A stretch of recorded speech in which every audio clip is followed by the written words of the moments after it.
Hi friends! ఎంతో టేస్టీగా ఉండే బీట్రూట్ కోవా లడ్డు. చూడండి ఎంత స్మూత్‌గా ఎంత వస్తుందో. లోపల స్టఫ్ అంతా బీట్రూట్‌దనమాట. పిల్లలకి ఇది చాలా హెల్తీ ఫుడ్ అనమాట. ఇది ఎంతో ఇష్టంగా తింటారు పిల్లలు చేసి పెడితే. దీనికి కావాల్సిన పదార్థాలు బియ్యపిండి, కొబ్బరి, బీట్రూట్.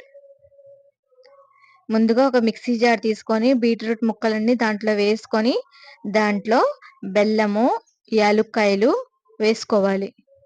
ఈ మెత్తగా వీటిని గ్రైండ్ చేసి పెట్టుకోవాలి. చూడండి, గ్రైండ్ చేసుకున్న తర్వాత ఇలాగా పూర్తిగా పేస్ట్ లాగా అయిపోతుంది.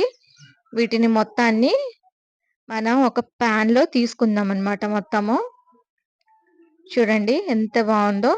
ఎంత స్మూత్‌గా ఉందనమాట ఇదంతా. ఇలా అన్నమాట మొత్తం తీసేసుకోవాలి. వీటిని సిమ్‌లో అంటే ఎక్కువ హైలో పెట్టకూడదు. సిమ్‌లో వీటిని బాగా మనం తిప్పుకుంటా ఉండాలన్నమాట. ఇలా చూడండి, ఇలా దగ్గర పడే వరకు ఇది ఒక ముద్దలాగా అవుతుందన్నమాట ఇలాగా. ఇదిగో చూడండి, ఇప్పుడు కొంచెం థిక్ కన్సిస్టెన్సీలో వస్తుంది. ఇలాగ థిక్‌గా అవ్వాలన్నమాట పూర్తిగా. కొంచెం కలుపుతానే ఉండాలి మనం. ఎక్కువ హై ఫ్లేమ్‌లో పెట్టకూడదు ఫ్రెండ్స్. అందుకని దగ్గరుండి మనం కలుపుకుంటూ ఉండాలన్నమాట. చూడండి, తర్వాత దగ్గర పడే టైంలో కొద్దిగా నెయ్యి వేసుకోవాలి. ఆ నెయ్యి వేసుకుంటే ఏంటంటే, మనం నెయ్యంతా వదిలేస్తుంది కాబట్టి ముద్ద అనేది దానికి అంటుకోకుండా ఉంటుంది పాన్‌కి. సో, మనకి థిక్ కన్సిస్టెన్సీ వచ్చేస్తుంది పూర్తిగా.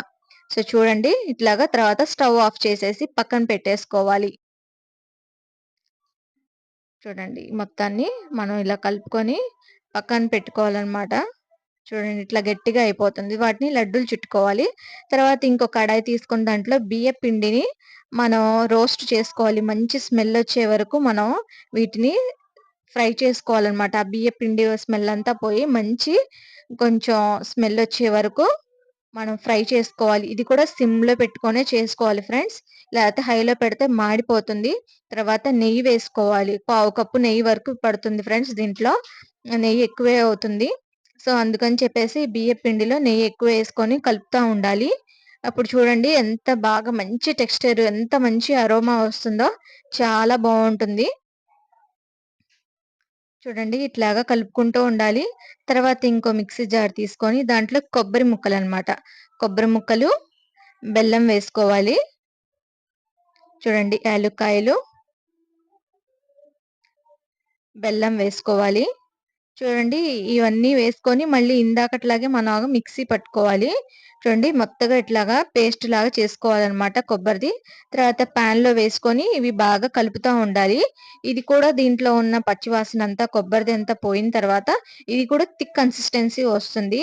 అంటే ఉండలు చుట్టే విధంగా ఉండే విధంగా ఉండాలనమాట దగ్గర పడుతున్నట్టుగా. తర్వాత ఇది మొత్తం ఏం చేయాలంటే ఆ బియ్య పిండి మనం ఫ్రై చేసి పెట్టుకున్నాం కదా!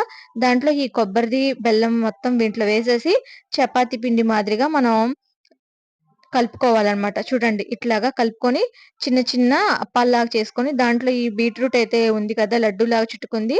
దాంట్లో పెట్టి మనం క్లోజ్ చేసేయటనమాట. కొంచెం జాగ్రత్తగా చేసుకోవాలి ఫ్రెండ్స్. కాకపోతే ఇది చల్లారనీయకూడదు. కొద్దిగా వేడిగా ఉన్నప్పుడే చేసుకోవాలి.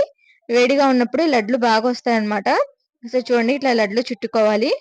సో, చూడండి ఫ్రెండ్స్ ఎంత టేస్టీగా ఉండే బీట్రూట్ కోవా లడ్డు రెడీ అయిపోయిందనమాట. ఇదెంత స్మూత్‌గా ఉండి చూడండి కట్ చేసినా గాని రెడ్ కలర్‌లో లోపల స్టఫ్ వచ్చేసి చాలా ఇష్టంగా తింటారు.